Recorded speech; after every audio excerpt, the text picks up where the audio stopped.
Сайн бацхан үзэгчтэй Magda Friends podcast-ийн маань 49 дахь дугаар эхлэхэд бэлэн болсон байна. Та бүхэн хамт тулгаа. Гана. Зайка 3 байна. За ингээд өнөөдөр бид гурав Формулагийн ертөнцийн эргэн тойронд болж байгаа мэдээлэл болон та бүхнийхээ асуусан асуултуудын дагуу бас бус сонирхолтой мэдээллүүдийг бэлтгэхээр хүргэлээ. Юу вэ гэх юм бол 26 оны шинээр орж ирж байгаа technical regulation тэгээ яагаад хил ам хэрүүл тэмцэл болоод байгаа юм, яагаад машинууд гинт удаашаад байгаа талаар ярилцсан.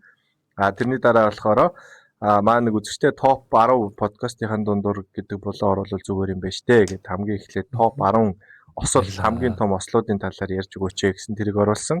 Тэгээ Зака болохоор за маа нэг үзэгч бас ингээд уралдааны дундуур өөр өрнгийн тугнууд ингээд хүмүүс даллаад ах юм аа. Өнгө нь ямар учиртай гэдэг юм бэ тайлбарлал өгөөч гэдэг тэр тал дээр бас дахин бэлтгэсэн. Хариулахаар бас ингээд дахин бэлтгэлээ. За түүнээс гадна Формула 1-ийн сүүлийн 2-7 хугацаанд болоод өнгөрсөн сонирхолтой содон мэдээллүүдээр ярилцахаар цуглараад байна. За. Формула 1-ийн сүүлийн 2-7 хоногт болсон хамгийн том мэдээ бол цочирдон том мэдээ дэлбэрэлт. Тэ. Red Bull багийн энэ чи спортинг уралдааны рейс директор юм гэж байна. Одоо өдөр дарга өдөртөгч тий. Champiaro Sambiase GP маань мэдхээр одоо Max инженер тий. Тэ. Байгаараас нь одоо ярьж идэг. 28 оноос эхлээд McLaren багт ажиллахаар. Гэхдээ McLaren багта юу гэсэн юм? Team principal биш гэсэн тий. Тийм. Бас адилхан юугаар юм шүү. Уралдааны race director юм шүү. Гэтэ 28 он гэдэг нь хамгийн оройтой 28 он гэсэн. Нийс өмнө ч байж болно. Тийм үү? Оройтой 28 он. Бас юу гэрээсэн юм шиг байна. За яхаа Red Bull яах нь бахаар мөнгө өгөөл яавал тэгэл шууд пак гэл явчихлаа юм билээ. Тэгж л ойлгосон. Тийм. Өөрөө угаасаа гэрийн 28 он 27 он дуусчихлаа. Тийм 27 оны улирал дуусаад. Хиний Макс их ч бас тийм гэр юм л шүү дээ. 28 он, биш 27 он гэд дуусах. Тийм. За одоо ингэснээр нөгөө нэг ground effect era буюу тэ төрийг тодорхойлж ирсэн одоо Red Bull-ийн одоо олон одоо бидний танихтай олон танигдсан том гүрнийг одоо амжилтанд хүргэсэн том хүмүүсээс одоо гойцсоор байгаад одоо нэгээр гарсаар байгаад баг л сүүлийн олон танигдах том хүн гарахаар болчиход та тий. Максас бусна. Red Bull дээр манай Ferrari-гийн болон дээр итгэцсэн нэг эмэгтэй инженер ч юм бэлээ. Шмидтэй. Тий хаана Шмид. Биш энэ олон юунаас гарч байгаа манайх Шмид болохгүй байна. Түлстэй янзтай боллоо шүү гээд. Тийм зураг яваад байсан шүү дээ. Тоглоомор за энийг л авчий гээд. Тэр тал дээр та хоёр тэрийг хараад юу бодогд? Тэр мэдээг сонсоод. Тэр мэдгийг би яг юу яадаг байхгүй. Өглөө сэрэл утсаа ингээл нэгээл харсан чинь McLaren л явж нэс мэдээс. Харч би итгэхгүй. Нэг хэдэн өмнөх мэдээ дээр би гэж гарч ирдэ шүү дээ. Тэгэхээр чинь өнгөрсөн 4 сарын 1-ний мэдээ юм болов гэсэн чи үгүй аа. Сая хангаас итгэв тий. Өнөөдрийн дөнгөж хэдэн цагийн өмнөхөө орсон мэдээ юм. Ямар сони. Эсвэл өнгөрсөн 4 сарын ингээд байгаа юм бол арайч гэдэг. Итгэхгүй байсан чи араасаа бүгд Facebook орсон ч л ерөөсө бүх пэйжүүд гарч ирээ. Тэгээд гайхаад надад нэрээ юм байх таа гэсэн чи оройн тэгээд шууд official болсон тий. Өглөө цураад оройн алд байсан. Ганаа бүр official болсон. За тэгэл юу штэ тий. Нөгөө нэг бид гур баг бүгдийг л ярьсан багт те Jonathan Whitley, Rob Marshall, McLaren руу орсон. Ер нь тэр Rob Marshall гэж хамгийн их эхлүүлсэн байл чинь McLaren руу ороод. Тэгээ одоо найзуудыгаа татчихэнд McLaren руу. Тэгээ өдийг хүртэл болсоо нэг том гүрэн шин одоо анх гарч ирэхдээ л шинээр ингэж гарч ирсэн, цойлж гарч ирсэн те. Тэгээ өдийг хүртэл болсон том гүрэн одоо ер нь бол яг нуран онж юм. Тэгж л харж ер нь бол ялангуяа шин Хорнерын тэр одоо Хорнер биш одоо Red Bull-ийн эзэн өнгөрсөн сорч тэгэл ер нь багаар тэглээ те. Салан бутарсан дотроо дахиж бутраал тэгэл ер нь бол ёроолгүй мэт гэж агс нууд салж унж надад хаа үрх бүү мэд Тэг ганц гигэт энэ Макс байгаа гэсэн л мэдээ баг шүү дээ. Би яг тэр мэдээг уншичаад оныг хараад за тийм фэлгдэг. Жоогон тайвширсан. Арай болог нэг шууд одоо ингэ юм мэдээ гаргадаг чинь нэг бол одоо нэг бол дараа жил байдаг шүү дээ. Ерөнхийдөө next season те. Тэгж одоо л 28 ч за болог. Битлээ шиг тийм навшин шууд гарчдаг гэж байна. Юу гэж мэдрэхтэй. Тэгэл одоо ингээл гэрээгээ цуслаад ингээл энэ улирлаа дуусгаад нэг жоохон 2-3 сар амраал нэг жилийн гарден дуусаад ирэх жилээс ингээл ороод ирэх юм багч бодохгүй юу. Тэгсэн чинь 28 он гээд тэр бол ер нь бол дараа жилээс бараг болчих магадгүй л бас. Магадгүй бах тий. Дунд нь яг л одоо энэ олон жил дунд нь байцсан бүх юм мэдчихэж байгаа болохоор хамгийн сүүлдээ 28 он гэхлээр одоо дараа жилээс болонгуутлаа бүтэн жил бараг амрааж байгаа ч юм уу гэж хол байлгаж байгаа. Тэгээд тэр хооронд тэрнийхээ дараа Макларен руу орно гэсэн бодолтой орч юм уу тэгээд. Энд дээр нэг юм асуулт асуух гээд. Мекис одоо ийм яа вэ нүү? Яагаад ингэ хүмүүс нь яваад байна? Эсвэл энэ юусэн Мекстэй ямар ч холбоогүй. Мекстэй холбоогүй зөв эхэлсэн юм байсан баг. Аль дээр эхэлсэн тэгэл одоо л тэр нь гарч ирж байгаа. Ер нь живж байгаа хөлгөрөө Мекс үсрээс утсан. Хөөрөл арсан. За тэгээд нөгөө нэг юу гэжсэн штэ нөгөө Мерседес л ер нь хамгийн гайгүй явсан баг юм биш үү? Том байснаас тэрнээс ш тэрний өмнө байсан нөгөө Ferrari, Renault одоо ингээд Red Bull тэрний өмнөх McLaren ингээд яг нэг амар юм том дандаа ялж агаад тэгэл ингээд нэг 4-5 жилийн хугацаанд юм 3-4 жилийн хугацаанд ингээд баг багаар ус буцаж муудсан нэг тийм цикл гэдэг шүү дээ. Тэрийг л гэж тайлбарлаад тах шиг л шүү дээ. Англиар болохоор одоо зэврээд ингээд баг ингээд угаасаа уус чадлага болдог. Тэгээ нэг хүн ингээд бүх юмд ингээд ялаад төрүүлээ үзчихээр өөр юм хаа. Тэгээд хийж байгаа ажил нэг гонхт уйтгартай санагдаад эхэлдэг. Тэгэл бас нөгөө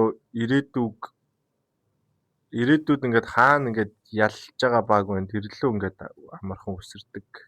Ялангуяа формулагийг ажиллаж. Тэгэхээр Макларныг ер нь одоо Red Bull-ийн хүмүүс одоо 4-5 жилдээ хамгийн их амжилт гаргах баг гэж харж байгаа болохоор ингээд өсрээд байгаа. Магадгүй тийм. Тиймэрхүү юм яриад л Red Bull-тэй бол ер нь итгэхээ болцсон л гэсэн үг л. Биш дээ. Тэгэхээр эхний нэг хэдэн үсрэлт бас тэрэнд нөлөөсөн ч гэж магадгүй тийм. Одоо Red Bull ч өөрөө нэг мотороо өөрсдөө хийдэг болцсон. Тэр нь одоо их бие хийдэг хүмүүс нь ч яваал ингээл багаар яг гол хүмүүс нь яваал эхлэнгүүт нь тэгэл яач ч ард нь харж байгаа хүмүүс за ер нь хударлаа да гэж бодлого болдог тэгэл тэр хүмүүсийг орлоод оронд нь алъя гэж бодох юм. Зайг нөхөд алъя юм алъя гэж бодохгүй. Би энэ оронд дагаа өсрөө. За тэгвэл эндээс би шууд аваа явчих уу. За Red Bull-ийн бас нэг юуны Пьер Ваше гэдээ байгаа тий. Ньюи одоо гардаар ажиллаж исэн одоо босгосон одоо инженер хүн байгаа. За энэ хүн маань бас явах хандлагатай болсон. Яагаад вэ гэхээр ерөнхийдөө нөгөө дүү багасаа машин баг удаан болоод. Тэгээд энэ дээр ерөнхийдөө нэг тооцоогоор бол нэг тойрог дээр 1 секунд одоо урд төрүүлж явах хэрэгтэй байтал хоцорж байгаа тийм. Дээрээс нь мотороор бол нэг 2 секунд 0.2 секунд. Аэродинамик буюу тийм шассигаараа болохоор ерөнхийдөө 0.6-аас 0.7 алдчихж байгаа гэсэн. Тэгээ ерөнхийдөө Ваше болон хомтөгч скинер гэдэг бас хүн байс тээ. Бид нэр ерөнхийдөө анханасаа ингээд юу буруу хийцэн гэдэг. Тийм дүгэлт нүрээд байгаа юм шиг байлаа. Тэгээд ер нь энээсээ болоод бас нэг дотроо маргаан үсэд баг дотор. За одоо танаа юу ч юм биш үгүй наа ч мотор ч гэдэг юм уу те. Тэгээд ийм хагаралтай үсэд байгаа учраас ерөнхийдөө бас дараагийн баг орох хүн юм Пьер Ваше юм шиг байна гэдэг. Зөө. Ажиллах үлдэх нөө. Яг доор нь тэгэл бас нэг асал гарыг гэсэн бидний мэдхгүй бас залуу хүмүүс байгаа л та тий. Тэр дараагийн мэдээ гэвэл Майами дээр Хамилтны одоо шинэ инженер те рейсинг инженер Мишель Грожан гэдэг залуу ирэх нь юм шиг байна. За бүгд мэднэ Адами явцсан. Тэгээ оронд нь төр зүр Санти гэдэг нэг залуу тий. Санти. бас татхаар гарсан. За тэгээд яваад ирэх юм байна. Тэр түрүүний юун дээр GP дээр тэгээд хүмүүс яриад л штэ. Одоо Max болоо GP яваад байна. Эсвэл GP болчоор одоо Max болох уу? Одоо Max зодог тайл баг болчих жоох юм шүү гэдэг. Би бас тэгж бодсон. За энэ Max явах гал ер нь за одоо хайчих уу гэгээд бодсон. Магадгүй аль нь тэтэст аль нь ч үгүй магадгүй тий. Одоо GP явснаар Max явах. Тэгтээ яг GP-гээс болж Max өөрөө явж байхгүй л байна л та. Шийдвэр GP чинь 15 оноос хойш шүү дээ тий. Тэгээ сүүл ирсэн юм шүү дээ. Юунд Red Bull тавьтай. Тий. Тэгээд Max талаар хэдэн оноос хойш гэлээ. Тэр анх орж ирснээс нь хойш хамт байсан шүү дээ. Шууд авчихсан баха. Max-ыг үү тийм баха. Performance гэдэг зүгээр race engineer нь биш нөгөө performance engineer гэдэг юм байсан гэж юу? Тэгж жагаад л race engineer болсон юм. Тэгээ Max ч өөрөө бас тэгээд ч та одоо GP байхгүй бол би уралдахгүй бас нэг тиймэрхүү үг ярьж ирсэн шүү дээ. Тэгээд тэрийг бас ингээд сүүлийн нөгөө хилээдсэн нөгөө за ер нь формула нэг жоох утахгүй болчлаа. Задаг тайлч магадгүй гэсэн яриатай нэгэд хойлолтод одоо хүмүүс нийлэлээ да. Ягаад л л тээ. Бас тэгэхээр ч аргагүй л хэл та. Ер нь л дүр зургуусаа гаднаас нь харахад тийм л байгаа шүү дээ. Ерөөсөл за цэцэг. Ирээдүгөө харагдахаа байлаа лээ. Формулагаа байлаа. Тэгэхээр ч одоо Red Bull баг тэгэл байхгүй. Хачаар Lindblad Max-ийн 3 мэд таньдаг үлдэх нь шүү дээ. Racing Bull-ийн 3. Тий. Тийм ээ тий. За дараагийн нэг мэдээ ерөнхийдөө юу яриад байгаа шүү дээ. 2006 оны одоо регуляшнээр машинууд 768 кг-аас хөнгөн байж болохгүй гэдэг. Тэгвэл мэдээж янз бүрийн шалтгаанаар багууд машин жоохон жин илүү байгаа.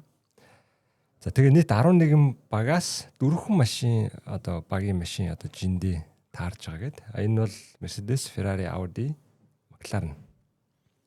Тэнгүүт Haas, Alpine хоёр ерөнхийдөө нэгээс 2 кг хүнд. Racing Bull, Cadillac хоёр нэг 5-аас 7 кг. Red Bull, Aston Martin хоёр 10 кг. За тэгээ Williams 26 кг илүү. Нэг ийм тоо байлаа. За Albon-ы сүүлд өгсөн яриагаар бол юу яатсан байсан те нөгөө Miami дээр нэлийн гуайлаг болоод очно гэдэг. Бас аваа юм засч янзлах юм шиг. Энэ сарын амралт айгүй хэрэгтэй байлаа гэдэгсэн шүү дээ. За дараагийн нэг мэдээ одоо багийн принципл гэдэг байгаа те. Тэдний жилийн одоо цалингийн юм шиг. За мэдээж хэн хамгийн их авч байгаа таагаар Тото болов. Хамгийн баян баг яа. Юу яг юу бүр тасрах юм бэлээ 37 сая жилийн.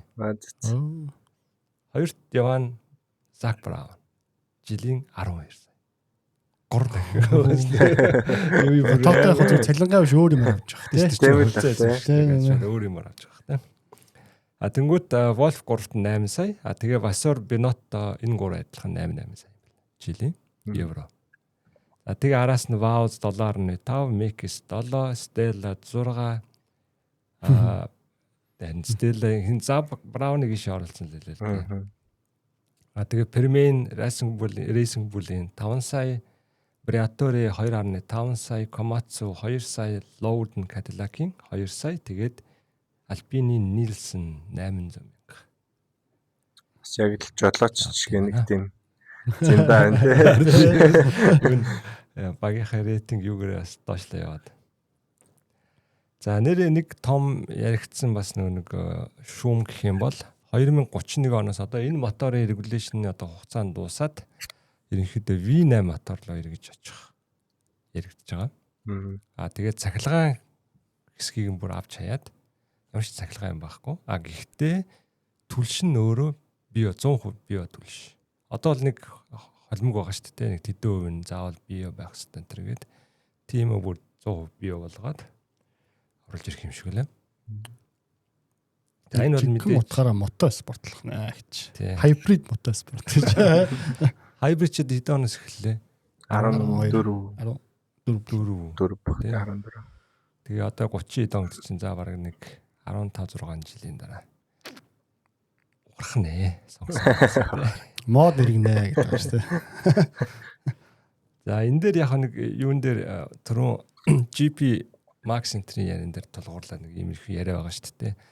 За GP ерөнхийдөө очиод team principle болох гээд байгаа бол Stella яах гээд байна гэдэг. Тэгвэл Stella-гийн Ferrari буцааж авах гээд байгаа юм шиг байна гэдэг. Шүүн яриа гараад байгаа. Гэхдээ энэ дээр бол нэг ч цаашаа өрнөж яваагүй. Гэхдээ ерөнхийдөө тийм одоо найдлах ч юм уу, хардтал ч юм уу байгаад байгаа тийм. Stella бол угаасаа өөрөө 10 хэдэн онд үлээ Ferrari-д ажиллаж исэн. Тийм байгаа. За дараагийн нэг мэдээ McLaren-ы фэнд бол сайн мэдэх баха. Мика Хакинен тэ 2 удаагийн дэлхийн аврах. За тэрний охин нь сая 15 настай охин Формула 4-т эмэгтэй нисгчээр оролцсон байна. Тэгээд 11 9 15 гэдэг байранд орсон байна. 11 15. Яг энэ юу яд юм бэ л да нөгөө нэг Шпилберг дээр шууд 3 уралдаан явчихд юм байна л да. Нэг газараа дуртуу. Тий. Тэгээд Jenser Motors гэдэг багаас оролцсон байна. За дараагийн нэг мэдээ энэ өнөөдөрхөн гарсан. Тэгээд сая канселдсан Jida 12 сард өөрсдөө буцаад одоо календарч их ордлого гэж байгаа. Абу Дабиг хойшлуулад Абу Даби чинь 4-р жилийн 6-р жилээс тий. Тэгээ тэрний оронд тавингуудаа Абу Дабиг яг сүүлийн уралдаан тий. Бас нэг гоё аваргыг тодорхойлох юу болж магадгүй гэж бодоод яг та нар яг сүүлийг аваа гэд. Гэхдээ бид нар донд урдж орж тийм яриа яаж байгаа юм шиг байна. Тэр бол энэ үйл явдал дууссан гэж юм байна тий. Тийм л хас найдлага байгаал юм л гоо. За тэгээд хамгийн сүүлийн надад байгаа мэдээ ирэх жилээс Honda Race Red Bull руу мотор нийлүүлэх юм байна. Тийм үү. Энэ тэгтээ юу шүү аа. Үзэгчтэй бидний сандраараа. Энэ нөгөө өмнөх жилүүдийн моторыг нийлүүлэх юм бэлээ. Тэгээд тийм өмнөх жилүүдийн моторыг нийлүүлж тэгээд тэрэн дээр нь болохоор нэг туршилт одоо юу гэдэг те одоо юу хийх нь бол хязгааргүй юм байна л да. 2 жилийн өмнөх мотор шүү. 2 жилийн өмнөх. Яг жилийн өмнөх ч 2 жилийн өмнөх мотор. Тэгээд энэ дээрээ бас Honda-гаас нөгөө мэддэг мотор авч бас нэг туршилт хийх юм да. Тийм шиг байлаа. Өөрсөнд нь цөөхөн тоотой байсан. Тэгээд уралдаа дууссан байдаг. Тийм болох тийм. Окей. Шинэ дата авахын тулд юун дээр алдчихаа. Энэ өдөр ийм байсан болоо. 2 жилийн өнөдөр ингэж уралдаж ирсэн гэж. За. Дараагийн мэдээ. Баса. Надад ингээд ганаад юм байна. Надад мэдээ болохгүй. За тэрний дараах нь нөгөө нэг юу байсан ч нөгөө нэг Stroll GT боллаа гэдэг. Тэгээд Max-ыг дуурайгаад бас сая заваараа шинэ багтай тэгээд GT Endurance дурлцсан юм шүү те. GT англилд. Тэгээд их яг уу тэгсэн чинь эхлээд мэдээнүүд нь нөгөө нэг Stroll-ийн баг ингээд амар олон blue flag торгуул аваад тэгээд нэлээд хойгоор орлоо гэх мэдээнүүд гарсан. Тэгээ хүн болгон Stroll бас нэг хүнтэй мөргөлдсөн юм билээ. Нэг хүнийг шахаад нөгөө бүкснээс нь дотор нь орох гэж байгаа. Тэгээ дотор нь орох гэж байгаад нөгөө хүнээ эргүүлж мэргүүлээ тийм хийгээд. Тэгээ хүмүүс болохоор за Stroll-араа л байна гэд нэлээ бас байх муусан. Гэхдээ сүүлд яасан нөгөө нэг бүтэн тойргийн цаг quali хийсэн цагийг харах юм бол даан хутаага GT уралдаж байгаа гэхэд бол сайн цаг уралдсан. Тэгээ багаараа авсан тэр олон торгуул нугасаа багийн нөгөө хоёр нь бас нэг сайнгүй хоёр хүн байсан юм лээ. Тэгээд 9 торгуул багаараа авсан жилөө.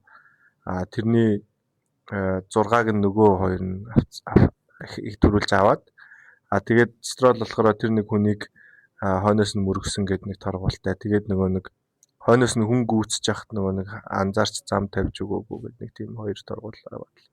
Тэгээ баг нь нөгөө нэг амар их торгуул авцсан учраас тэгээд угаасаа айгүй хойно орсон. Тийм юм болсон юм шиг үлээ. Тэгээд яг датаг нь харах юм бол бас хурдан байсан гэдэг тийм л явсан. Тэгээд ямар ч юм тэгэл формулагийн жолооч. GT уралд бол сайхан байх юм байна гэл тээ. Яг нэг хоёр тишээ нэг савлсан интернет. Австрал ингэ суугаад тэгээ нөгөөдөлгүй чи ингэ хараад үзэх юм бол тэгэл эхнийхэн доор нь комментод ингээл суух Австрал суугмаг гэх ингээл бейдрайвер гэл нөгөөдлийн комментод нь болохоор угаасаа формулагийн нисгчдээ битгэхгүй байна гэл ингээл наа чи ингээд 20 онд пол авч ирсэн нисгч биш чи өг нь бол тийм өө ш гэл ингээл хоёр талдыг туйлширцгаасан. Гэхдээ Строл бас GT хуралдааны дебютгээ хийсэн. Өөрийнх нь ярилцсан дээр болохоор формулад бол заавал сайн машинтай байж төрүүлдэг. GT-д бол хэрвээ ингээд машинуудаа ойролцоо. Тэг хэрвээ үнэхээр бүх юм ингээд тохироонд бүрдэх юм бол аль ч уралдаанд төрүүлж магадгүй байдгаараа гой сонирхолтой онцлогтой бас том мотивац болдог. Тиймэрхүү ярьцлага өгсөн үлээ. За дараагийн мэдээнд болохоор нөгөө нэг юу байсан те захиа явуулаад штэ нөгөө моторуудын харьцуулалт тэр одоо таамаглал байсан уу яг ерөнхийдөө ингээд эхний юмнууд нь гарцсан юм шиг FIA-гаас гарсан мэдээлэл. Яг official биш тийм морины хүч одоо дотоод шаталт хөдөлгүүрийнх нь морины хүчийг багуудынхаар гаргаад тэгээд нөгөө нэг өмнөх дугаар дээр ажилласан шиг нөгөө ADI юу лээ Additional Development and Upgrade Opportunity. Тэнд одоо нөгөө 2%-аас хойно байх юм бол апгрейд хийх боломж олгоно гэдэг. Тэгсэн чинь мэдээж хамгийн урд Mercedes, тэг сонирхолт нь хоёрт Red Bull тий. Red Bull нэг айхтар хойно гараагүй учраас апгрейд хийх боломж авч чадаагүй юм билээ. Тэгээд тэрний араас Ferrari, Audi хоёр байсан тий. Тэг мэдээж Honda бол бүр нэлээ хойно 500 энэ дээр ингэж байгаа Mercedes жишээ нь 585 морины хүч гаргаж байгаа тий. За эндээс мэдээж ингэ доошоо тоолоо явна шүү дээ. Тэнгүүт Red Bull хачирхалтай 578. Хамгийн долоохон морины хүчний ард. Тэгээд түрүүний хэлээдсэнчлэн одоо юу гэдэг шулуун болон дээр бол ерөнхийдөө бас байгаад байгаа байхгүй. Гол нь нөгөө нэг эргэлтэн дээр аерод дээр л амар алдаад байгаа. Бас батарей бас яг тийм бас тийм асуудал байна. Тэнгүүд дараа нь 3 дахь нь одоо Ferrari 550 морины хүчтэй. Энэ дээр болохоор Ferrari эсрэгээрээ одоо шулуун дээр аюух алдаж байгаа боловч нөгөө нэг аэрогоороо буцаад сайн нөхөж аваад 1 секунд 1% их ч юм нөхөж аваад байгаа гэдэг. Тэгээ ингээ бодоод үзлээр ерөнхийдөө 4-6% дефицит буюу ард байгаа юм Mercedes-с. Дараа нь болохоор Audi тий 540 морины хүчтэй буюу 45 морины хүчнээс хойно Mercedes-с. За тэгээд хамгийн сүүлд нь Honda 514 морины. Өөрөөр хэлбэл 70 морины хүчний доор. FP2-ийн мотор. За энэ дээр сонирхуулаад хэлэхэд юу байгаа. Жишээ нь за одоо Ferrari дээр ярьчихэл та тий 2-оос 4% буюу 24-өөс 36 морины хүч ингээд хойно байх юм бол моторын нэг 2 major буюу 2 том идангээ одоо апгрейд хийх. Тэгээд одоо Dyno Run гэж ярьдаг чинь нөгөө ингээд дууг нь хэрэглээл ингээд хэмждэг те. Тэрэн дээр нэмэлт 110 цаг ажиллах хэрэг. Тэгээд 4.6 сая долларыг одоо бажетээс гадуур ингээд ашиглах ийм ирж байгаа. За эндээс гол онцлог хэлэх юм гэхэлэр одоо нэг шинэ мотор эхэлсэн учраас ингээд жил болгон нэг энэ Dyno дээр ажиллах бас цагууд ингээд ирэх тусам ингээд жил явах тусам ингээд багасж байгаа. Энэ жил ер нь бүх багуудын 710 цаг өгсөн. Тийм болохоор энэ дээр л хамаг нөгөө алдаа малдаа болол газ нөгөө юмаа туршиж үзэл яахгүй бол ирэх жилээс энэ шууд 410 бол багасж байгаа юм байна. 300 цаг. Тий. За тэгээд одоо 4 сарын 15-16-нд FI одоо form энтертэй багуудтай уулзаад ерөнхийдөө regulation одоо яаж явах вэ гэдэг. Яаж өөрчлөх тал дээр одоо санаануудаа солилцоод тэгээд эцсийн шийдвэрээ 4 сарын 20-ны хурлаар батлах юм бэл. Одоо бол 15-16-нд за манайх бол ингэж засъя гэж байна. Та одоо танайх ингэж засъя гэж ингээд хоорондоо ярилцаад тэгээ бүгдээрээ нэгнийхэн сандлыг сонсчоод авч яваад гэрийн даалгавар хийгээд тэгээд 20-нд эцэлэх юм байна. Одоо тэр хуралч нь бас нөгөө нэг энэ юуг яаж өөрчлөх үү болоод байгаа шүү дээ. Одоо нэг 26 оны регуляшныг яаж аврах уу гэдэг чинь бас давхар яригдчихэж байгаа шүү дээ. Тэгээд 9-нд нэг хурал болоод 16 15 16. Тэгээд багуудын бас сонирхолтой юм л дээ. Багуудын инженерүүд гэсэн шүү дээ. Нэг багаас 20 инженер жилээ ирээд хоорондоо суугаад тэгээд яаж яах вэ одоо өөрчлөх үү гэдгээ яриад тэгээ мэдээж Mercedes-ийн хүмүүс бол очиод зүг зүгээр гэж ярина штэ. Тэгээ Ferrari-гийн хүмүүс очингуудаа Ferrari-гийн хүмүүс очиод гүй ихлэх болж байгаа штэ гэж ярина штэ. Тэгэхээр бас сонирхолтой те. Яаж спорт аврах уу гэхдээ бага бас дунд нь яачих вэ гэж унгаачих вэ гэж сонирхол. 400 төгөл ном хэлсэн шин ч тий. Тэгсэн л одоо томьёо гаргаж ирээд. Үгүй чи хаалдаа гэж юу гэл. Тийм олон хүн юм ярих дуусдаг юм болоос л. Тэгээд бүгд нэг юм хэлээ. Нэг нэгээр тэгээд презентацийн тавиал юу яадаг үлгөө мэдгүй.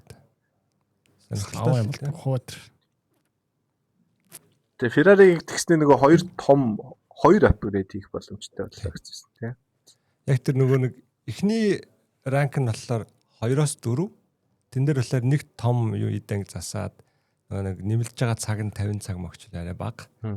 Тэгвэл Ferrari яг дараагийнх руу орчиж байгаа юм лээ. 4-өөс 6 руу ороод. За ингээд бидний одоо нөгөө нэг бидний ч гэжтэй одоо сүүлийн 2-7 хоног формулаад болсон иймэрхүү л сонин содон мэдээ байна.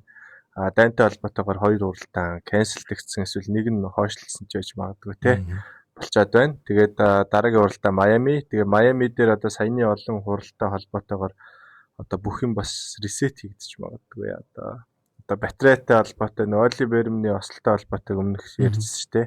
Тэрэн дээр ямар нэгэн арга хэмжээ аваад тэгээд Майами дээр орж ирэх байх гэж хүмүүс найдаж байгаа. Тэгээд хэдүүлээ бол тэр л ер нь ярианы хоолсойтой байлаа бастаар бол айхтар онцлогтой зүйл.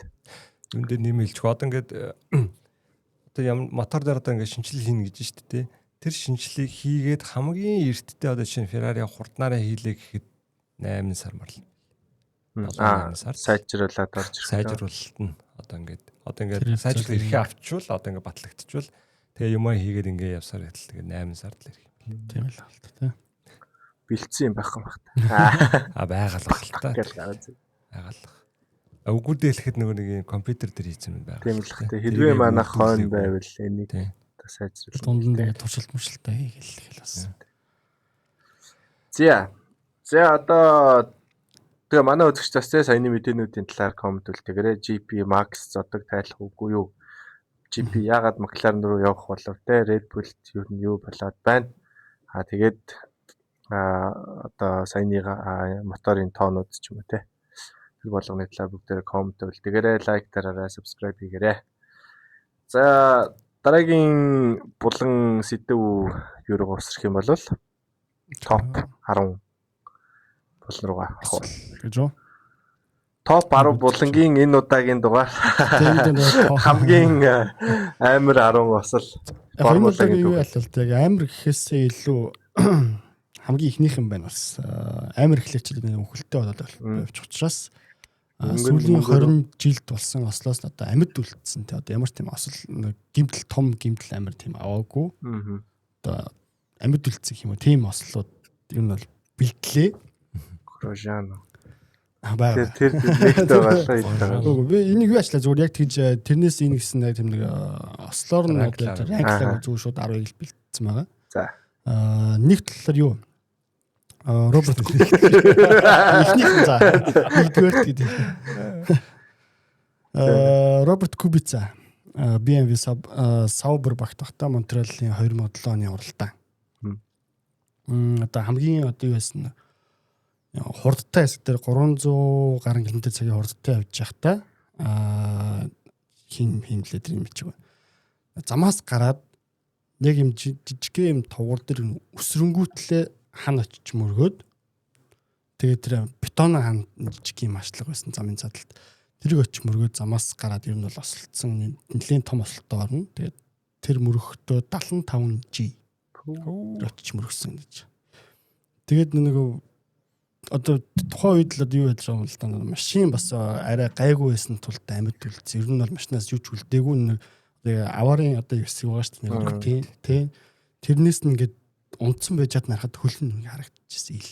Йоо. Хоёр хөлн харагдсан. Тэгээд Кубиц болохоор энэс ер нь бол ямар ч тийм том гимтлэг аваагүй гарч ирээд тэгээд юу яасан.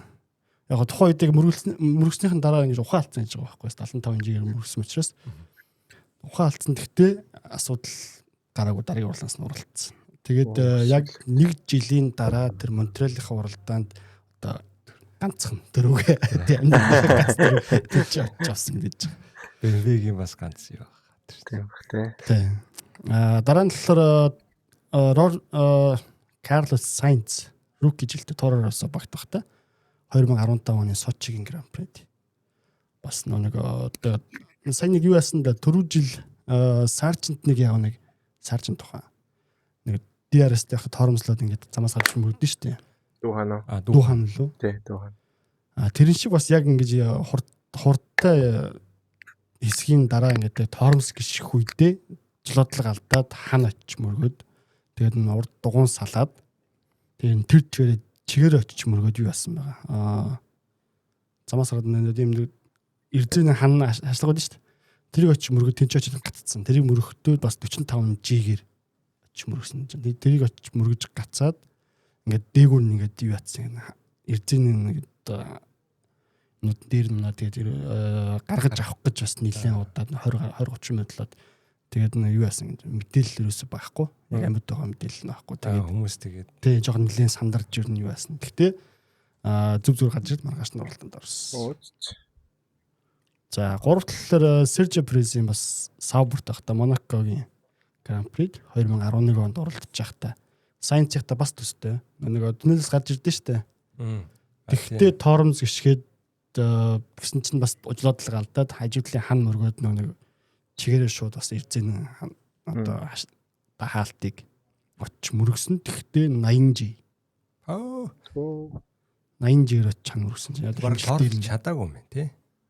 Шууд угаасаа хан мөргөөл тэгэл ямар ч бодлого болол чигээр очиж мөргсөн маа 80G-гээр. Тэгээд тухайд болохоор зүгээр юу тарих хөдөлсөн хэдэн нэг газраа зөхөж нөхөрсөн. Тэгэхээр дараагийн Канадын уралдаанд бол оролцох боломжгүй болчихсон.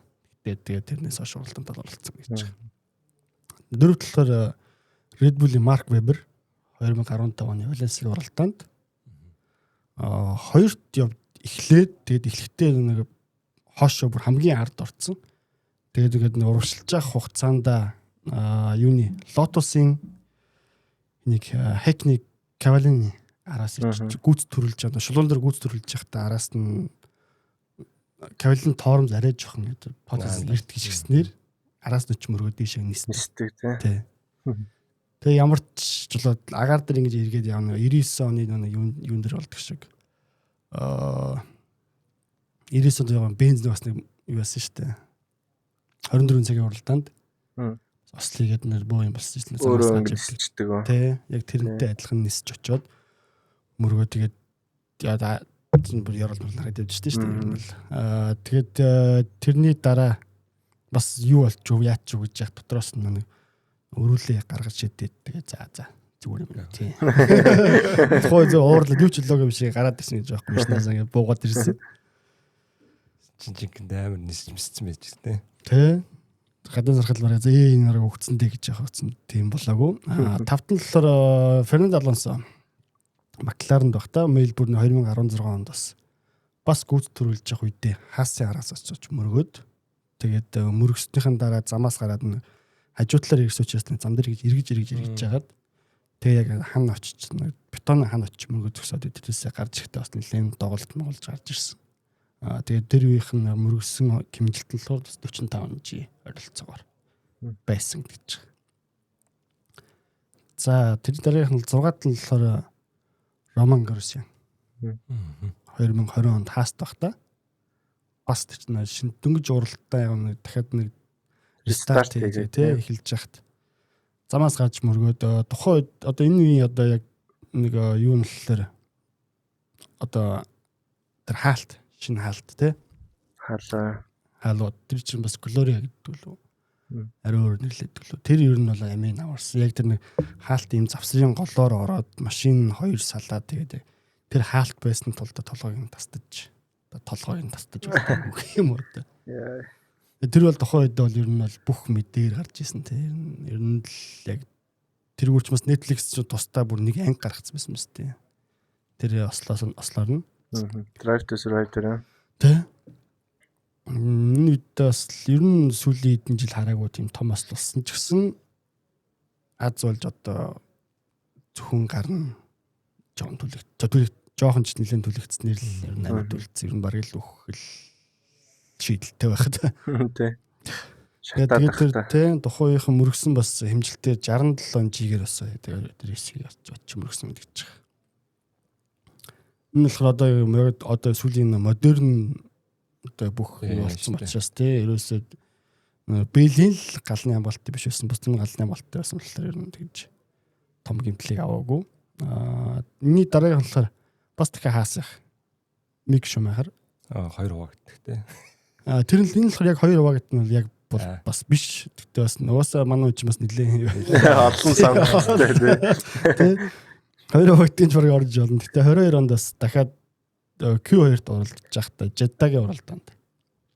Нэг энэ одоо Монголоор борж байгаа шүү дээ.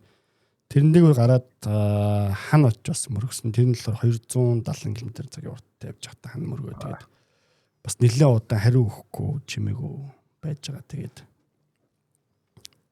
бас гайгүй гарч ирсэн.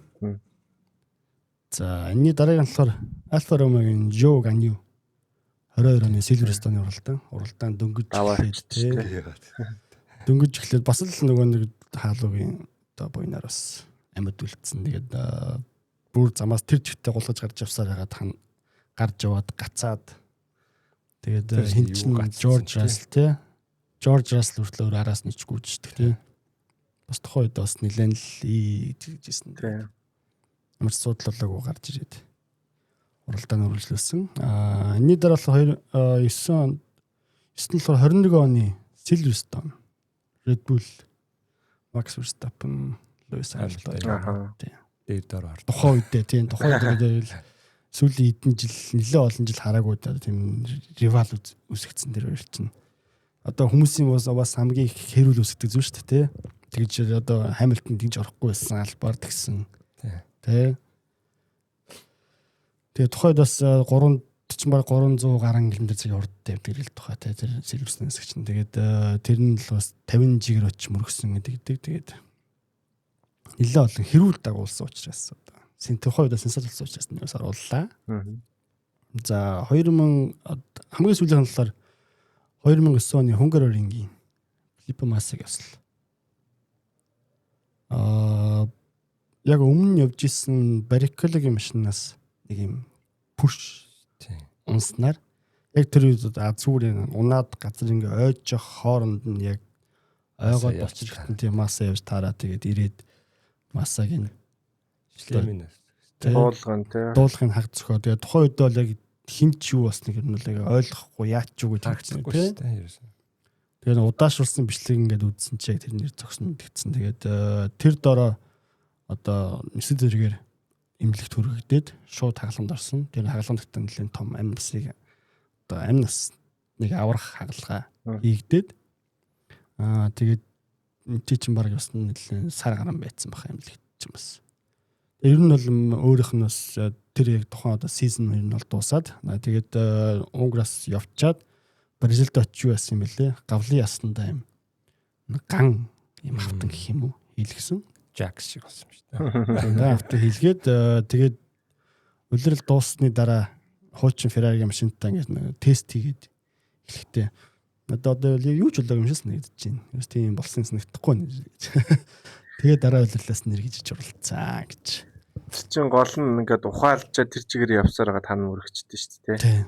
Ямар ч олоодлогогүй, контролгүй шууд байгаа гэж дээ. Тэр нь аль тэгээд тэр чин яг тэгж орж эргэж нэг тест хэрэгтэй чсэн нэг өөрийнх нь нүүрэн дээр нэг тэр юу яасан байгаад байд шүү дээ. Тэр цохилсон одоо орон нүүр тий.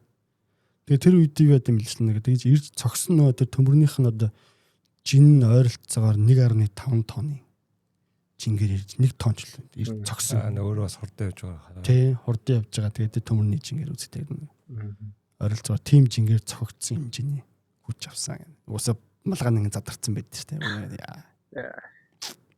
Тэгэхээр бүр яг юун дээр Wiser руу нэрсэн бол цөмлөл авах Тийм, л. Тэгээд жоохон дээр таараад хальт ингээл цохол юмсан яа. Тэ. Хаад зүгүүдх таацтай гэж.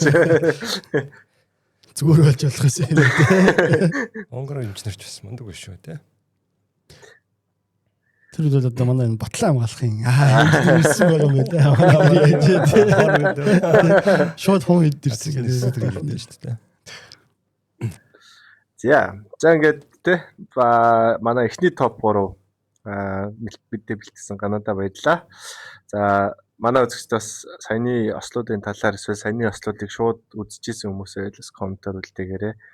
Бас сая дурддаггүй гэхдээ бас томоохон ослууд те та нар мартдаггүй тийм юмнууд байх юм бол бас те комментар үлдээгээд түүнээс гадна дараагийн топ 10 та юу Канада захиалаарай. Ямар 10 бэлтгэлээр байгаагаас бэлтгээрэй. За дараагийн нэг бэлтгэсэн юм нь болохоор бэлтгэсэн ч гэжтэй ер нь бол бид гурав яриад байгаа нэг зүйл болохоор 26 оны одоо regulation юу болж өөрчлөгдсөнөөс болоод одоо ингээд хилэн болоод татлаад жолоочд бүгд дургуйслаа илэрхийлээд байгаа бай. Хоёроос бусна те гэдэг талаар ярилцъя гэсэн. Ер нь бол бид гурав 26 оныг бүх юм өөрчлөгдсөн талаар нэг том ингээд нэг боломж юм хийгээд ярилцсан те. Гэхдээ өнөөдөр бол би олчлон зүгээр нөгөө яг мотор одоо яг хэрүүлийн ялын болоод байгаа юмны талаар багцал те ярих гэж бодсон. Тэгээд ерөнхийдөө энэ ярьж байгаа бүх юмыг болохоор нэг YouTube-ийн нэг Chain Beer гэж channel-ийн нэг видео байгаа 26 оны талаар. Тэрнээс ер нь бүгдийг авсан. Тэгээд манай өсөс дэлгэрүүлж харъя гэвэл тэр бичлэгнээс харж байна. Тэгээ баг энэ дээр одоо гаргачих зургнууд ч гэсэн ер нь одоо тэр бичлэгнээс копирайт жуулчихгүй бол тэр яг айгу хамгийн би нилээд бичлэг үзсэн хамгийн ойлгомжтой тайлбарсан надад тэр санагдсан байхгүй. За тэгээд яг эхлэлээс нь болохоор яг 20 оноос 21 оны хооронд одоо энэ 26 оны regulation-ыг яг баталсан шүү дээ. Одоо мотор юм байна гэж баталсан юм байлээ. Тэгээ тэр үед яг ингээд яг том зургаар нь харах юм бол Honda ингээд формулагаас болно гэд. Тэгээд зөвхөн Ferrari тэгээд Mercedes, Renault болохоор зөвхөн өөрөө өгдөг Renault-гоос хинч авдаг нэг тийм мотор нөхцөлөд орцсон байсан юм бэл. Тэгээд цаашлаад одоо ингээд эргүүлээ харах юм бол Renault ч гэсэн болоод Honda ч гэсэн болцсон болвол ганцхан Ferrari тэгээ ганцхан Mercedes гэсэн хоёрхан мотор үйлдвэрлэгчтэй. Тэгээ бус нь тэр хоёроос авдаг. Тэгээд нөгөө Red Bull тэр хоёртой өрсөлдөхийн тулд ингээд өөрөө шинэ мотор хийхээс аргагүй ингээд байдал руу орж исэн. Тийм л дүр зураг байсан юм байл тэ. Тэгээ энэгээр юу хэлэх гээд байгаа юм бэ гэхээр формула одоо бусад том үйлдвэрлэгчдийг формулад орооч гэж гоох одоо тийм нөхцөл байдалд очсон байсан. Одоогийн байгаа энэ General Cadillac тэ одоо энэ Ford тэгээд энэ Audi тэгээ нэг хоорондоо суугаад ингээд F1-д орооч гэж ярихад нөгөөдөл нь одоо илүү том одоо би формулад оруулж ийн одоо яах юм гэдэг ямар ашигтай гэдэг өнцгөр ер нь бол дийлүүд яригдчихсэн гэж. Тэгээд яг тэр хугацаанд болохоор Audi, General Motors, Cadillac тэгээд энэ Ford ингээд орж ирэхээ бол ингээд зөвшөөрсөн. Гэхдээ тэг зөвшөөрүүлэхийн тулд тана Формула 1 чинь зам дээр байгаа машинтай аль болох ойрхон болж ижил бид нэр орно гэдэг шаардлага тавьсан. Тэгээд тэрнийх нь хамгийн том шаардлага нь машина илүү цахилгаанжуул. Одоо electrify хийгээд тэгэх юм бол бид нэр ингээ committee гэдэг их мөнгөөр хөрөнгө оруулалт хийх бэлэн байна. Тэрэн дээр л одоо тохироо энэ гурван багийг бид нар харж байгаа юм бол тэмдэл болсон тийм.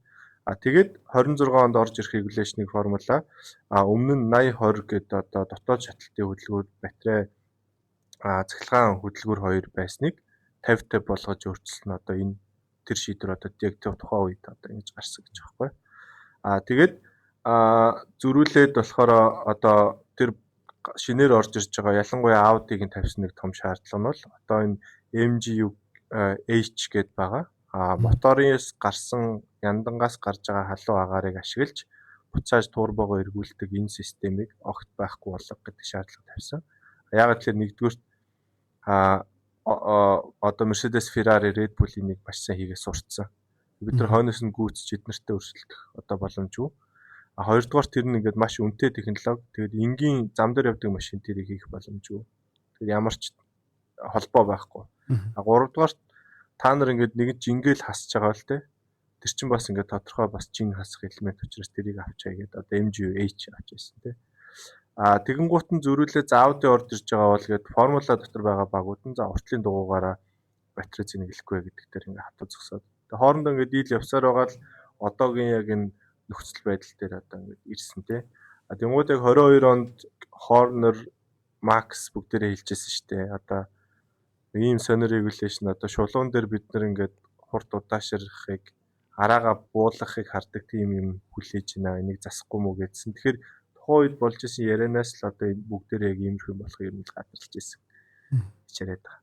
За тэгээ яг юу өөрчлөгдсөн бэ гэхээр өмнө нь болохоор нөгөө нэг 25 оны регуляшн дээр болохоор яг киловаттаар нь ярих юм бол 25 оны дотоод шатлалтын хөтөлбөр нь болохоор 670 киловатт чадал одоо дотоод шатлалтын хөтөлбөрөөсөө тэгээд 130 120 киловаттыг цахилгаан мотороос гаргадаг гэсэн.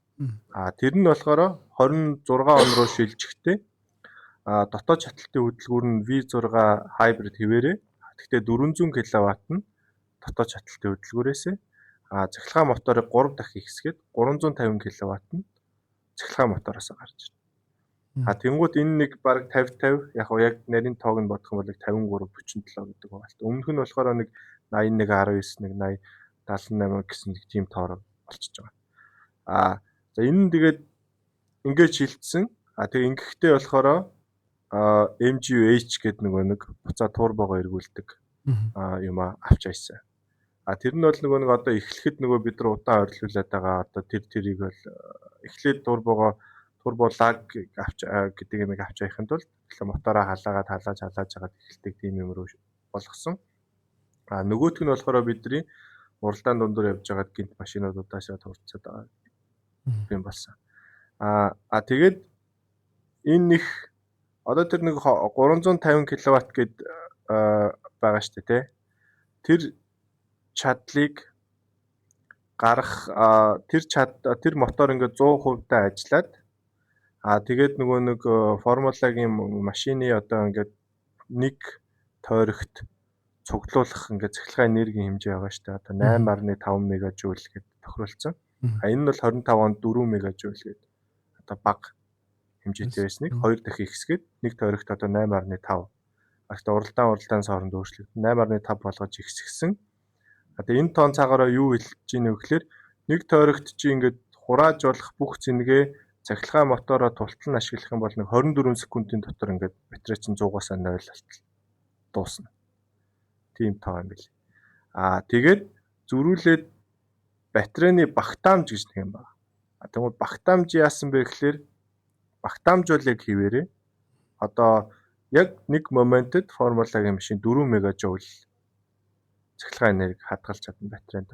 Тэгэхээр тэр чинь одоо 8.5 гэдгээсээ бага байгаа сте тий.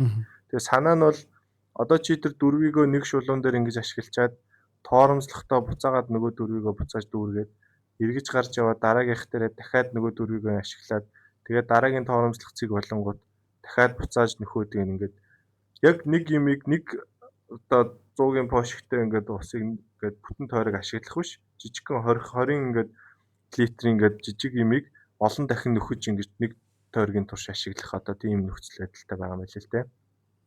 Тэгээд цахилгаан моторыг цэнэглэх одоо хоёр арга байгаа. Нэг нь болохоор ингээд тоормжлох процесс.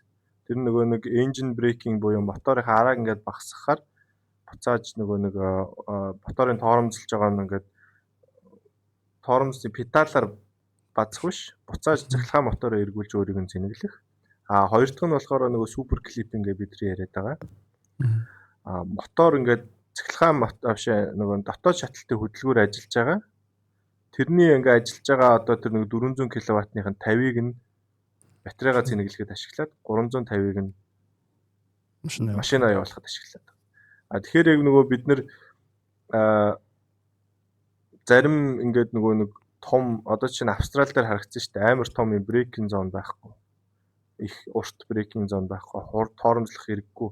Ингээд нөгөө хурдан чигээрээ гიშгсэн чигээрээ олон явдаг газар тийм супер клиппинг буюу батарей нугасаа дуусчаад байгаа учраас зарим газар ингээд буцааж нөгөө мотороор батарейгаа зэнэглэхээсээр аргагүй тийм нөхцөл байдал үүсэж. Тэрэндээ заавал тэр нь бол заавалсан л шүү дээ. Тэгээд одоо тэр нөгөө батарейг одоо дотоод шаталтын хөдөлгүүрээр ингээд супер клиппинг хийгээд зэнэглэж болох одоо лимит нь 250 кВт-ийн лимиттэй байлээ л дээ. Тэгэхээр тэрэн цаагаар одоо юуг хязгаарлаж байна вэ гэхээр одоо хитрхи удаан ингээд супер клиппинг хийх одоо багасгаж байна гэсэн. Тэгээд зөвшөөрөгдөх хэмжээнээс илүү гарч болохгүй учраас яг богинохоо хугацаанд ингээд биш нөгөө машин удаашраад ингээд зэнэглэх. Энэ тэр болгонтой ингээд одоо эсрэг нь тэмцэх тиймэрхүү тоонууд байгаа. Тэгээд одоо тэр зурган дээр бас нэг юм график байгаа юм л да. Тэр нөгөө YouTube-ийн бичлэгэн дээр одоо 400 кВт гэдэг ингээд дотоод шаталтын хөдөлгүүр. Тэнгуутаа тэрнээс дээшээ гаргах бүх юмыг одоо цахилгаан хөдөлгүүр гаргана. Тэгээд цахилгаан хөдөлгүүрээр болохоор 340-оос 345-аас дээш одоо хурдлах боломжгүй. Тэгээд шууд тэрнээс цаашаа одоо бүх юм зогсно гэсэн үг байхгүй. Одоо 26 оны формулагийн машин 445-аас одоо илүү хурдлах боломжгүй. Тэнгуутаа overtake mode гэдэг юм байгаа. Нэг тэр машинаас 1 секундын дотор тэгээ нэг тойрогт ганцхан удаа хэмжих юм байл шүү дээ. Нэг зоонд хэмжээл 1 секундын дотор байх юм бол илүү их батарей зарцуулаад илүү их цэнэгэл одоо 8.5 мегажоуль 9 мегажоуль болж ирсэн. Тэгээд тэрийгээ одоо 355 км/цаг болтол одоо илүү одоо тэр лимитийг ингээд сонгож өгч хурдлах одоо урд нь гарах тийм тусламж тийм фичер байгаа юм билээ. Тий. Тэгэхээр яг одоо тэгсэн чинь энэ overtake гэдгийг бас айхтар тэгтэл нь ашиглахдаггүй байгаа. Яг тэгэхээр тэр тэргүй машинууд өөрсдөө батарейн дуусчаад байгаа учраас зүгээр л батарейтай машин нь батарейгүй машиныхаа урд нь гараад байгаа тийм байна л да. Ер нь юу өөрчлөсөн гэхээр энэ ийм л юмнууд өөрчлөгдсөн. Тэгээд энэ нь болохоор одоо бидний ингээ уран уралдаан дээр харсан шиг ингээд асуудлууд болж байгаасаа Оливерны осол тэгээд нөгөө нэг гүц төрөлтөн хитрхи ингээд хуудлагаасаа харагдчихээн тэг жинхнээсээ ингээд уралдаан биш. Тэгээд формулач нөгөө ингээд тултлан гიშгээд юмны хязгаар дээр явж явах хэрэгтэй болохоос юмыг менежмент хийгээд за батарей одоо бага их одоо би энэс их батарейтай болохоор би энэ өмнөх тойрог дээр илүү хэмнэсэн болохоор одоо энийг гүйцэнэ гэдэг юм байх хэсгүй гэдэг. Тэгээд сүүлийнх нь болохоор саяны нэг хурал дээр юу яасан бэл ч дээ одоо нөгөө энэтэй яаж тэмцэхүүгээ 6 юм яриад байгаа юм лээ. Эхнийх нь болохоор батарейны deployment буюу одоо шулуун дээр ингээд батарейны тусламжийг цахилгаан моторын тусламжийг илүү ингээд багаар удаан өгдөг болох тийм гинт огцом их хүчтэй орж ирдэггүй. Тэгээд батарей нь ингээд алга болох бас ингээд багаар алга болох гинт ингэж огцом алга болохгүй. Тэгээд тэр нөгөө супер клиппингээр нөхж байгаа тэр 205 кВт-ыг 305 кВт болгож ихсгэх. Тэгснээр яг хөө ингээд бүтэн тойргийн турш нэг 2-3 секунд машин удаан болно. Тэгтээ тэгтээ нөгөө нэг илүү хоорондоо ойрхон тийм уралдаан одоо үзүүлэх юм уу. Тиймэрхүү өөрчлөлтүүд ярьж байгаа. Тэгээ хүмүүсийн өнцөг нь болохоор хичнээн машин удаан байсан ч гэсэн бүгд удаан болоод тэгээд нөгөө нэг яг нөгөө дугуйны барьцалтааны лимитэн дээр л одоо уралдаан байж чадах юм бол сонирхолтой харагдана. Тэгээд одоо энэ хүмүүсийн 20 дуулц одоо 15 16 20 дуулцж байгаа хамгийн том нэг юм нь яаж quality-г засах вэ гэдэг сэдв юм билээ. Уралдаан ямар болж байгаад одоо л нэг санаа зовхгүй байгаа юм л дээ. Quality бол одоо ингээд бүх юмний одоо хязгаар байх хэрэгтэй шүү дээ. Тэгэхэд яг тийм байж чадахгүй. Яаж quality-г өмнөх quality шиг сонирхолтой болох вэ? Гэчлээ. Дээр DC бас нэг юу ярьцлага өгсөн баг та. Энийг шийдэх хамгийн энгийн арга бол зүгээр жолооч нар өөрсдөө хизээ яаж батарейгаа зэнэлэх шийдэх л өгч. За би зэнэглэе гээл гээл за би одоо ашиглачий гээл тэрийг л өгч. Одоо эн чинь ингээд өмнөөс нь шийдэд байгаа шүү дээ програм нь. За ингээд ийм хурдтай ингээд явж байгаа ч за төрөх сэргэлжий гээл. Тэрийг том яваад байгаа шүү дээ. Ер нь бол одоо батарей эмчээ өргөхөд энчнээс одоо шууд супер клипинг хийж эхэлнэ дэр гэсэн. Тийм нэг тодорхой залтад байгаа хэрэгтэй. За ийшээ ингээд юу н хурчих юм бол за эндээсээ шууд ингээд зэнгэлж эхэлнэ гэдэг ингээд. Тэрийг нь болоо зүгээр нисгчд нь өөрснө л тэрийг конопын л өгч. Хоёр коноп л өгч гэдэг. Харин тийм юм бол бүх надаас ч байхгүй болно гэдэг чинь. Тэгээ анх рекламж явахдаа уг нь тим юм ярьж ийн гэж би ойлгоод ч. Тэгээ recharge button, boost mode, overtake гэдэг 3 юм тэгээд. Тэгээд жолооч нар өөрсдөө ингээд стратеги одоо юм хийдэг болно гэд.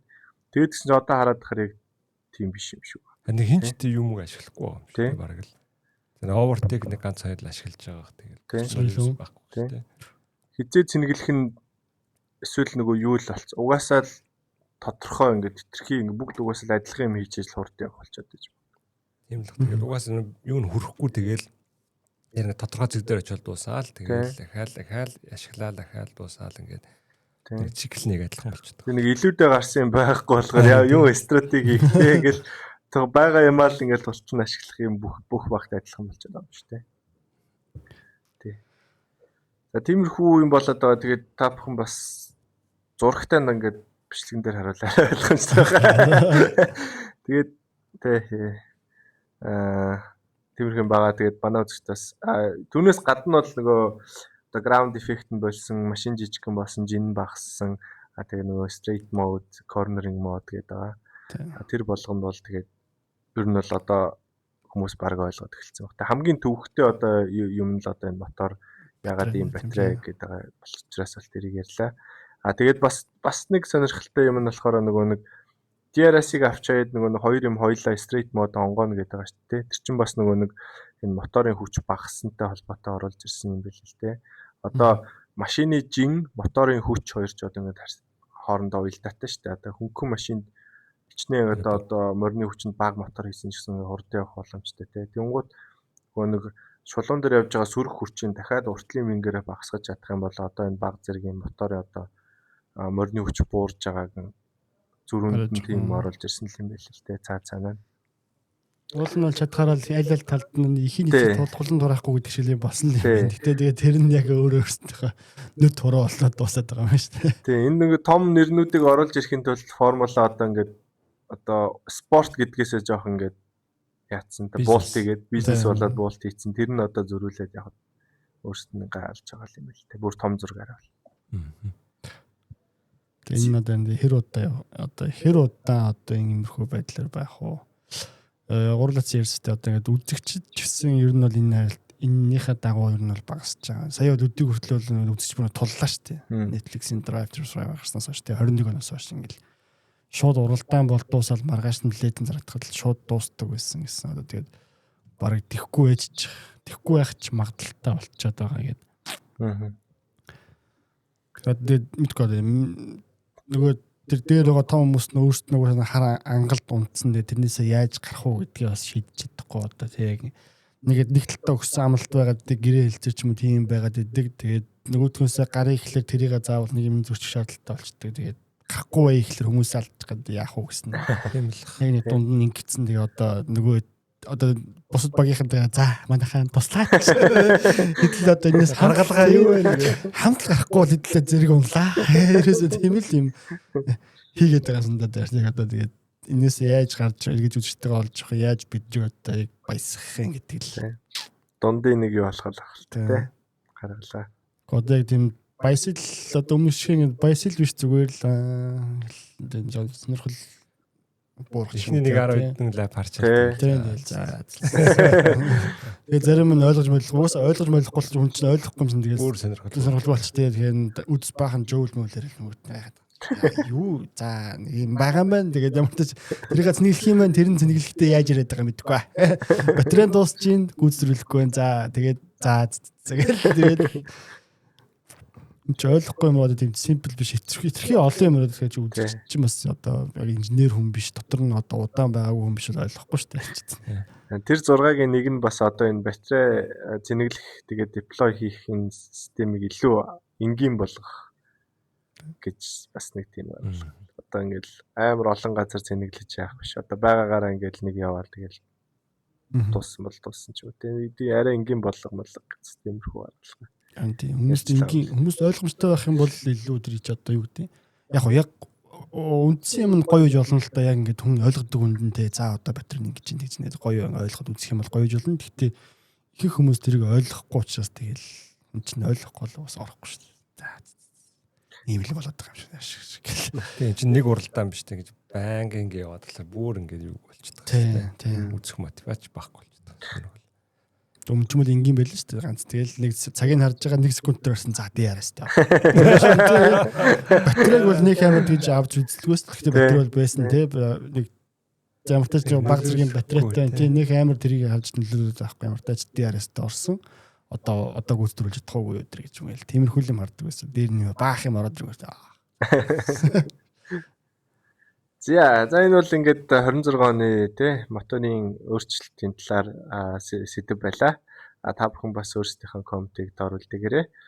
За манай бид гурийн бэлтгэсэн одоо сүүлийн юм гэх юм бол өмнө дахин нэг удаа тий бараг 3 дахь юу? Бараг 3 дахь.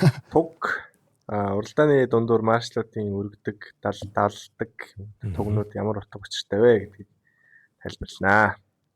За гэс ярьчих манай цагчлах ойлж өгч байна. За ерөнхийдөө амхнаас нь эхэлчихэ тий. За уралдаан эхлэхээс өмнө угаасаа ингээд ард ингээд ногоон туг гардаг тий. За ногоон туг юу илэрхийлдэг юм бэ гэхээр за ингээд зам маань цэвэрхэн шүү уралдах нөхцөл байдал хангагдсан байна гэсэн үг. За тэгээд уралдаан эхэлж болно гэсэн үг.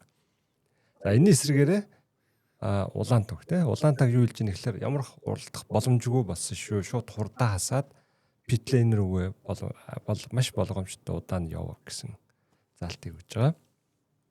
За энэний дараагаар шар тугнууд байгаа тий. За шар туг маань юу хэлж байгаа гэхээр за тодорхой нэгэн уралдааны зам тэрчиг дээр ч юм уу ямар нэгэн сектор дээр ославаар нэгэн болсон. Тийм учраас хурдаа багасгаад одоо уралдааны явдаг юу гэдэг гриднээсээ тий огцом ингээд хазаахт бэлэн байдалтай яваарай гэсэн үг. Өөрөөр хэлбэл яг уралдааны чинь замны явдаг хэсэг дээр чинь бас аваар гарцсан байх аюултай шүү гэдэг. Яг энэтэй адилхан шар флаг маань нэг шиг байгаа тий нэг ингээд wave хийдэг тий. Энэ бол нэгцэн байгаа. Хоёрыг wave хийж явах юм бол хурдаа мэдэгдэхүйц багасгаад бүр аваар гарсан газар бүр зогсох хэмжээний аюултай болж магадгүй шүү гэсэн хэлж байгаа. Тийм ч гэсэн илүү анхаарал болгоомжтой яваарай. Хоёр дахь анхааралтай. Бүх юм хийдэг. За өөр нэг шар флагийн нэг төрөл нь болохоор шар тэгээд ингээ улаантай ингээд ээжилцээ зураас гэх юм дээ тий. Тэр маань юу хэлж байгаа гэхээр зам дээр ямар нэгэн халтрах материал зам уралдах боломжгүй халтргаатай болцсон байх магадaltaй гэж илэрхийлж байгаа. Одоо аваар гараад нэг тос асгарсан ч юм уу тий нэг тиймэрхүү юм болцсон байгаа гэдэг. За дараагийн нэг туг бол цав цагаан өнгөтэй. Цав цагаан нь юу хэлж ийн ихлээр ерөнхийдөө урд чинь удаан машин явж байгаа шүү гэсэн үг. Одоо хэрвээ чи урд fast lap хийж ивэл за урд чинь нэг удаан явж байгаа тий cooling lap хийж байгаа ч юм уу тий хүн явж байгаа гэж хэлж байгаа. Яг энэ эсрэгээрээ цэнхэр ард чинь хурдан машин ирж шүү замаа тавьж өгөөрэй гэсэн сануулгын туг байгаа. Удаан явж байгаа машин тий удаан явж тий. Нэг бол гүйц төрүүлж байгаа. Тойрогдуулж байгаа тий. За дараа нь бас нэг төрлийн байдаг код жаргацсан. Одоо өөрөөр цагаан дээр ингээд тойрогн дотор ингээд тоо заасан. Тэр нь юу гэхээр за энэ хурднаас хэтрүүлж болохгүй яв гэсэн утгатай. Тийм юмуд бас хаяа гард юм байлаа. За энэний хажуугаар бас нэг юу байгаа хар байгаа тий. Хар болохоор ерөнхийдөө торгуулж байгаа тий. Уралдахаа боль гэсэн утгатай. Ямар нэгэн байдлаар хасж байгаа. Алдаа гаргасан ч юм дөрвийн бус байдлаар ч юм уу тий. Тэгээ хөөгдөж байгаа. Энэтэй адилхан хар гэхдээ дундаа улбар шар ингээд өөрөнхийдөө дугуйтай тий. Энийг нэг meatball гэж хэлдэг юм билээ. Энэ болохоор юу юм бэлээ? Машин нэрээ эвдрэлтэй байна. Очиж Питрүг очиж надад зас гэдэг. Нэг бол уралдаанаас хасъя гэдэг. Уртл нөө винг нь салцсан салж юм. Яг унахгүй байх юм бол гэдэг юм шиг л шүү дээ. Ингээд эдэж унахад бэлэн бусдайгаа одоо гай юм уу. За тэнгуүтээ бас хар цагаан флаг байгаа тий. Тэгтээ нэг барайнд ороход байдаг хар цагаан биш. Ингээ нэг нь тал нь хар, тал нь цагаан гэдэг. Энэ юу ихлээр за ингээд дөрмийн бус одоо уралдаан хийж шүү гэсэн сануулга. Хэрвээ нахих юм бол харуулга шүү гэсэн сануулгын. Замаас их олон удаа гараад байгаа тохиол тий. Замын зураас авсан. Нэг бол улаан цай модон өрсөлдөгчөө одоо түлх шахмах ч юм уу тий. Нэг спортын бус авир гаргах ч юм уу тийм байдлаар. Өнгөрсөн жил цунаад ланд өг шахдаг шиг. Олон дахин хүн болгоно гэдгийг шахаад байх юм бол за үүний хажуугаар ерөнхийдөө ингээд хамгийн сүүлийн одоо далбаа бол мэдээж барайнд орж байгаа тийм ингээд хар цагаан одоо шатрын хөлөгчтэй. Үүнээс гадна тэгээд юунууд гардаг? Цахилгаан таблоонууд бас байгаа тийм. Тэрэн дээр ингээд SC ч юм уу safety car гарлаа гэж тайлбарлаад ч юм уу тийм. шар өнгөөр ханивчих тийм улаан өнгөөр ханивчих. Нэг бол цэнхээр ханивчих ч гэдэм юм аа тийм. Тиймэрхүү тусламжийн маягийн табло байдаг. Өнгө нь бол адилхан тийм. Саяны тогтмолтой адилхан. Гэхдээ хүн одоо жишээ нь зогсоход хэцүү газар юм. Эсвэл хүнээс илүү тэр дэлгэцэн сайн байдаг тийм. Тийм газар байдаг. За ингэ бас. За Закада баярлаа. За манай үзэгч бас хариулт авсан баг тийм. Тэгээд өөр бас бид гураас асуух асуултуудтай санал хүсэлтүүдтэй илгээгээрэй. Бид гур бас фэнтези хадлаар ярих гээд өмнөс нь байгаа тийм. Гэхдээ фэнтези маань үргэлжилж байгаа та бүхэн одоо ч нэгтгэхэд бас оройтойгоо. Тэгээд фэнтезигийн үр дүн бол бас нэлийн ойрхон сонирхолтой хөрнж байгаа. Сүүлд харахад RP Racing нэгт явжсэн те. Бид гурийн төлөөллөөс ганаа маань 7-д өнгөлж явж илээ. Одоо 3 уралдаан 1 спринтийн дараа гэх те. Нэлээд олон хүн өнгөрсөн спринт дээр limitless токенуудыг ашигласан байсан. Тэгээд бусдаар бол тэгээд дөнгөж эхэлж байгаа учраас нэг хаахтар. Нөх амар хол зүр бол гараагүй. Тийм зарим хүмүүс яхад эхний 2 уралдаан өнгөрөөсөн юм чинь одоо угаасаа бүтггүй гээд бас болж байгаа шүү. Бити тэгээрээ заавал ороорой одноо. Тийм тэгээд RP 1-т маш хурдан 2-т Лхаго 3-т Scuderia Ferrari 4-т тэгээд T2S 2026 SS гэ 5 явж байгаа юм байна. Гана ман $7 үнсэн байна. Би явж мэрлэг байгаа. Шууд хөөрэгаараа ингэж бодоод юм. Тий. Bridgerton 14-т байх шүү. Заавал хэлээрэй гэсэн. Одоо $70 билүүллээ гэж. За би нэг 20 авцаал явж байгаа юм байна. Би нэг 10-д явжсэн дээ. Оодлаа мэдгүй. Би 14 мөр байсан байна. Тийм 14 байсан. 10 биш нь. Churchill руу хатхан тий. 11-т. 11-т. Бас гайг. Би бас хөөрэгээрээ ялдургаад. За тийм байна. Тэгээд Fantasy Titanic дээр Discord дээр манаас хүмүүс гой юм бичээд байгаа. Бид гоо тэгсээ сүүлээ жоох итгэхгүй байсан. Гэхдээ одоо буцаад итгэхтэй болно. Манайхан бас тэр intro гэж channel дотор гой юм бичсэн хүмүүс байсан. Сүгжилтэй мемнүүд оруулж байгаа бас итгэхтэй үзэгчд байгаа тий. Динзавр болгоцсон. Тэгээд яг динзавр гэсэн юу хэлсэн нэг мэдмээр байх юм бол та бүхэн тий Discord channel руу нэг дээрээ.